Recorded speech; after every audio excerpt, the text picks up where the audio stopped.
Y nos preguntamos cuál es la función esencial del tribunal de juicio. Yo me animaría a decir que la función esencial del tribunal de juicio no es otro que la de dictar sentencia. Dictar sentencia en dos sentidos posibles. Una sentencia condenatoria que impone pena, una sentencia de absolución que consagra la inocencia del imputado. Esta es la función final, esencial que yo creo que tenemos: declarar la responsabilidad penal de una persona y condenarla a menor de pena, o declarar su inocencia a través de la absolución. ¿Cuántos tribunales de juicio hay? En la provincia hay 2 tribunales de juicio. Uno que tiene actuación en Ushuaia y otro que tiene actuación por los hechos ocurridos en Río Grande y en Tolwyn. Es el Distrito Judicial Norte, es el Tribunal de Juicio en lo Criminal del Distrito Judicial Norte, somos nosotros. Pero lo importante es que hay 2 tribunales, uno para Ushuaia y otro para Río Grande, y cada uno de esos tribunales está integrado por 3 jueces, que tienen que tener siempre la asistencia de un secretario. Y acá me voy a demorar un instante resaltando la idea de órgano colegiado. El tribunal de juicio está integrado por 3 jueces, y cada una de sus manifestaciones, entonces, cada una de las cuestiones que va resolviendo necesita que confluyan voluntades coincidentes de los 3 jueces o al menos 2 de ellos. Esta es una diferencia importante con los juzgados de instrucción, que son juzgados unipersonales, es un solo juez el que resuelve. En los tribunales colegiados, como el nuestro, al haber 3 jueces, por cada pronunciamiento afirmativo que importe el avance en algún sentido del proceso, se requiere por lo menos la voluntad coincidente de 2 jueces.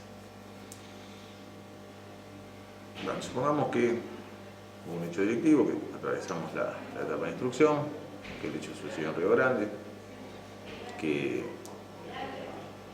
se elevó, nosotros recibimos el expediente con los efectos en el tribunal. ¿Qué es lo primero que hace el tribunal de juicio? Lo primero que hace el tribunal de juicio es revisar las actuaciones y determinar si se han cumplido todas las etapas que la ley exige para la etapa anterior, la etapa de instrucción. Si vemos que no hay falencias, que no hay inconvenientes, que se ha hecho correctamente, emitimos un pronunciamiento que se llama citación a juicio. Ahora lo vamos a desarrollar. Si contrariamente vemos que hubo alguna falencia que merece ser subsanada, el expediente vuelve a la etapa anterior. El señor juez de instrucción, mire, advertimos que hay tal falencia, por favor subsánela, la subsana, vuelve a enviarnos el expediente. Hay un primer barrido inicial tratando de evitar la existencia de nulidades visibles, importantes. Una vez que pasó este primer tamiz de examinación, tiene el primer pronunciamiento nuestro, que es lo que nosotros conocemos como citación a juicio, que está reglamentado en el artículo 323 del Código Procesal Penal. ¿Qué significa la citación a juicio? ¿Qué es la citación a juicio? Es un pronunciamiento del tribunal que tiene 2 consecuencias o dos vías importantes. Nosotros citamos a las partes, fiscal, defensa y querellante, si lo hay, a que vengan al juicio. Esa es la idea, el término se corresponde en algún punto con los hechos que desencadenan. Citamos, invitamos, llamamos, y los llamamos a juicio. ¿Para qué? Para que examinen las actuaciones. Señores, señor fiscal, señor defensor, señor querellante, recibimos nosotros estas actuaciones, vengan, examínenlas y ofrezcan la prueba que ustedes crean necesaria o oportuna para después desarrollar el juicio. Esa es la citación al juicio, artículo 323. Señores, examinen lo que llegó. Nosotros creemos que no hay cuestiones importantes que nos impidan avanzar, y ofrezcan la prueba que ustedes crean que van a necesitar en el juicio. Y además tienen la posibilidad, este es el momento en el cual pueden pedir la derivación al CDM en algunos casos para tratar de llegar a un acuerdo y evitar el juicio. Es una de las posibilidades. Pero básicamente, ¿qué es la citación a juicio? Es la invitación que hace el tribunal a las partes para que le ofrezcan pruebas. Señalen, miren, nosotros cubierto el examen inicial, está en condiciones de iniciarse esta segunda etapa, lo citamos a juicio. Citar a juicio, ¿qué significa? Que tienen 10 días para venir a ofrecer pruebas. Entonces, transcurridos esos 10 días y ofrecida la prueba por las partes, viene el siguiente o el segundo paso importante dentro de la actuación del tribunal, que es analizar la prueba que ofrecieron las partes y ver cuál de todas ellas, esas pruebas, vamos a admitirlas y cuáles no. ¿Qué pruebas vamos a aceptar para que sean producidas en el debate, para que sean llevadas a juicio y cuáles no? Lo que la ley marca que deben rechazarse son las que son impertinentes o sobreabundantes. Este acto en el cual nosotros aceptamos o rechazamos la prueba, está previsto en el artículo 326 del Código Procesal Penal, se conoce técnicamente como admisión de prueba. Que hace el tribunal, cita a juicio, recibe el ofrecimiento de prueba y después admite esta prueba sí, esta prueba no. Es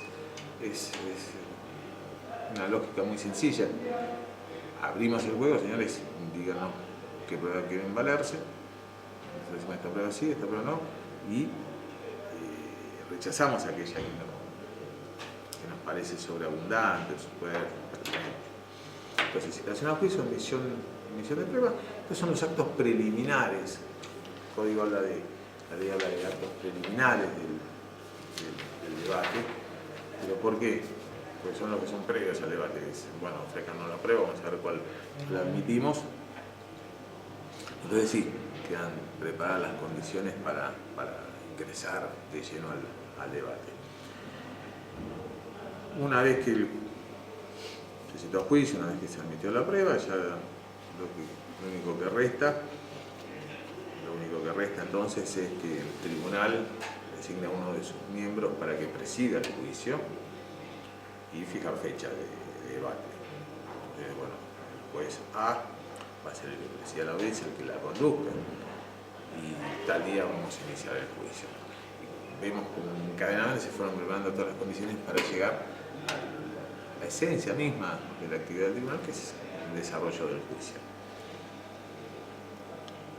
Llegamos al día del juicio, vamos a tener al fiscal, vamos a tener al defensor, vamos a tener al querellante, vamos a tener al imputado, va a estar el tribunal. Entonces se dispone una sala puntual, que es la sala de audiencias del tribunal, donde quedan sentados los tres jueces junto al secretario y enfrente de ellos, enfrentados entre sí, los acusadores y las defensas, y ahí sí tiene lugar el juicio propiamente dicho. ¿Cómo se inicia el juicio? El juicio se inicia con la lectura del requerimiento de elevación al juicio. ¿Se acuerdan? Cuando hablábamos del cierre de la etapa de instrucción, decíamos que para cerrar esa primera etapa el fiscal debía hacer un requerimiento de elevación al juicio, un pedido, diciendo: señor juez de instrucción, quiero ir a juicio con este tema. Esa pieza es la que abre el debate, la lectura de esa pieza. ¿Por qué? Porque el requerimiento de elevación al juicio contiene la descripción del hecho, los datos del acusado y la prueba sobre la que se basa la acusación y la atribución de la autoría y la responsabilidad y la definición de la existencia de un delito. Y esto es lo que, en primer lugar, se le tiene que hacer saber al acusado: señor, el fiscal lo está acusando de esto, de este hecho, que pasa esta prueba, considera que usted es el autor, es un delito y que además lo entiende merecer una pena, y por eso lo lleva a juicio. El primer acto esencial es: el señor se lo está acusando en este marco, con estas definiciones. Por eso el juicio empieza con la lectura del requerimiento de elevación al juicio. Tiene lógica. El señor se lo está acusando de este hecho, por esta prueba, en este sentido. Porque en definitiva empieza a definir el marco de lo que debe defenderse. Y una vez que se procedió a la lectura del requerimiento de elevación al juicio, directamente se decreta la apertura del debate. Y el acto siguiente es la declaración indagatoria, recibir la indagatoria al acusado, al imputado. La indagatoria es importante, en algún otro tutorial seguramente se desarrolló, es el acto de defensa que tiene el imputado, la posibilidad que tiene de explicar su versión de los hechos, proponer las pruebas que crea pertinentes. Puede o no declarar, el silencio del imputado no hace presunción en su contra, y el tribunal, si quiere declarar, lo escucha, y si no declara y declara una instrucción, se lee lo que haya dicho en la instrucción. Y ahí sí, después empieza una etapa también muy importante, que es la recepción de la prueba. Nosotros tenemos la lectura del requerimiento de la apertura, artículo 344, la declaración del imputado, que es lo que habíamos visto recién en el 348, la recepción de la prueba es en el 352 y siguientes. Sí, yo les recomiendo que lo vayan leyendo los artículos. En la recepción de la prueba, ¿qué hace el tribunal? Escuchan los testigos, a los peritos, se leen los informes que se hayan producido y se produce el reconocimiento de objetos. Se produce, se materializa la prueba que las partes ofrecieron en su momento y que el tribunal admitió como pertinentes y útiles.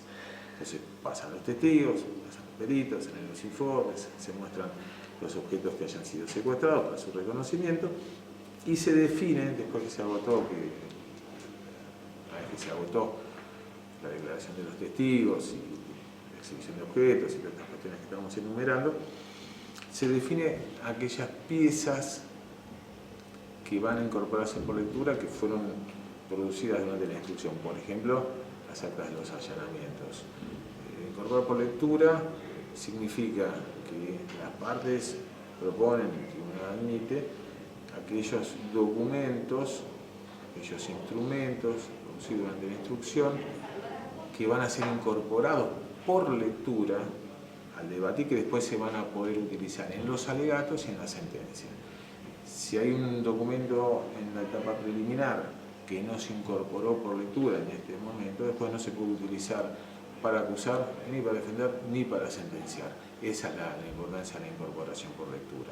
Entonces, en esta etapa nosotros ya hemos recibido la declaración de los testigos, hemos recibido objetos, hemos leído los informes periciales, hemos explicado los peritos, hemos incorporado por lectura, hemos definido toda aquella prueba que producida en el debate va a dar lugar a la acusación, al alegato de acusación, al alegato de defensa y finalmente a la sentencia.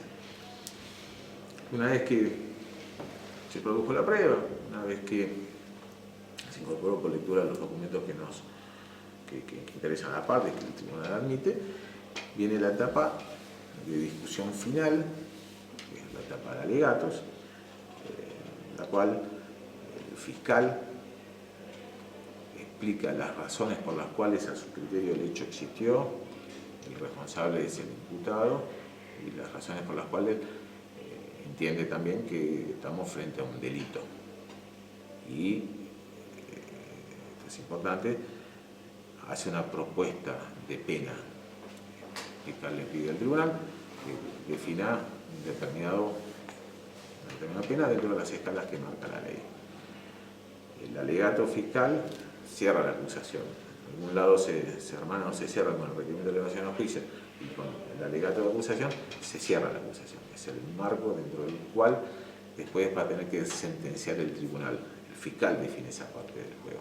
Una vez que termina la acusación del fiscal o de la querella, se le da la posibilidad a la defensa que ensaye su alegato, que haga su alegato, donde va a tratar, obviamente, de desvirtuar las alegaciones del fiscal y explicarnos al tribunal por qué el imputado es inocente. Que también es sobre lo que se produjo en el debate y todo lo que se incorporó sobre la lectura. Ese es el ámbito de la prueba. Y la parte esta de los alegatos es muy importante. Se define, en realidad es importante el requerimiento de elevación a juicio, es importante la prueba y son importantes los alegatos, pero los alegatos son la palabra final de la acusación y de la defensa.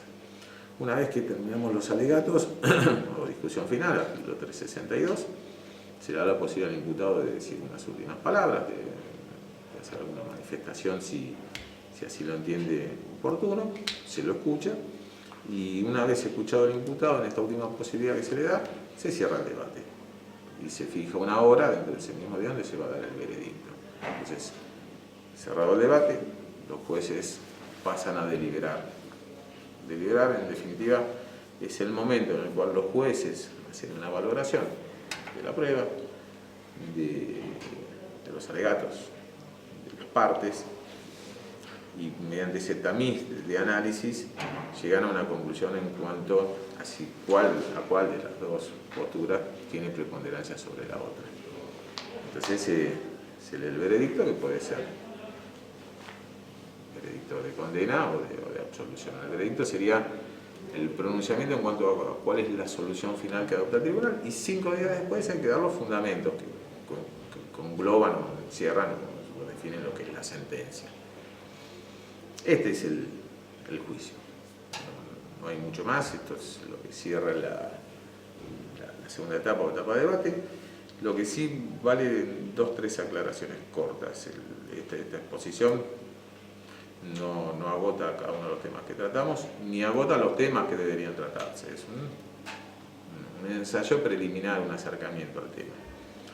En la etapa de juicio rige el sistema acusatorio, en virtud del cual, nosotros, por lo menos para nosotros, rige el sistema acusatorio, en el cual el tribunal debe mantenerse con una acentuada neutralidad, preservando su imparcialidad, y la labor de interrogatorio a los testigos, a los peritos, a las propuestas de prueba incorporada por lectura, recae sobre las partes. Es el fiscal, es el acusador particular, el defensor, en definitiva, los que van a definir qué se le pregunta y qué no se le pregunta a un testigo, a un perito. Otra cuestión que yo quería mencionar es que los juicios, como norma general, son orales y públicos. La oralidad es una nota importante, porque los testigos vuelven a declarar, pero declaran ante el tribunal, y lo que vale es lo que dicen en el tribunal, sin perjuicio de poder formular sería aclaraciones por las partes en relación a dichos anteriores de la instrucción, pero lo que vale, lo que se debe analizar es lo que sucede en la audiencia de debate. La publicidad en el sentido son públicos, qué persona puede venir a presenciarlos. Hay algunos casos puntuales donde están involucrados menores que se hacen a puertas cerradas para preservar a los chicos. Básicamente esa es la idea, pero la regla general es que los debates son orales y públicos. Existe una posibilidad, una vía alternativa al debate dentro de la actividad del tribunal de juicio, que es lo que se llama la omisión de debate. Esto lo trato al final para no mezclar las ideas. Al momento de citar a juicio, cuando ofrecen la prueba, el fiscal puede decir: yo propongo omisión de debate. ¿Qué quiere decir? Que el tribunal dicte sentencia con lo que está reunido en el papel en ese momento, sin hacer el juicio. Por eso señores jueces, dicten sentencia sin debate. Es la propuesta de omitir el debate con la prueba que ya está reunida. Se requiere la conformidad, obviamente, de la defensa y del imputado, y si ellos están de acuerdo, se omite el debate y se resuelve con los elementos que ya vienen de la etapa preparatoria, de la etapa de instrucción. La diferencia entre la omisión de debate y juicio oral y público es que no todos los hechos pueden ser objeto de omisión, hay pautas. Y la segunda diferencia es que al proponer la omisión, el fiscal tiene que proponer la pena con la que encuentra satisfecha su aspiración punitoria. O sea, dice: yo propongo omitir el debate y propongo una pena de 1 año en suspenso, 1 año de prisión en suspenso, 1 año de cumplimiento efectivo. La nota diferencial es que el límite de pena en caso de condenar el tribunal no puede superar ese límite fijado por el fiscal. En cambio, si uno va a juicio oral y público, se amplía a la escala penal propiamente dicha. La omisión de debate no se hace el juicio, y el tope del tribunal, en definitiva, es la que propone el fiscal. Y después ahí, al lado del tribunal de juicio, está el juicio correccional. También hay otro tutorial del juez correccional que lo explicó, que lleva adelante los juicios en los casos de delitos cuyo máximo de pena no exceda la pena privativa de libertad de 3 años. Entonces, con estas últimas aclaraciones de que no agota todos los temas, ni agota cada uno de los temas, la idea de la neutralidad, la imparcialidad del tribunal, la idea de la comisión de debate de la oralidad, de la publicidad y del juicio correccional, creo que medianamente cumplimos el objetivo que nos habíamos propuesto. Así que bueno, los saludo y les dejo un abrazo.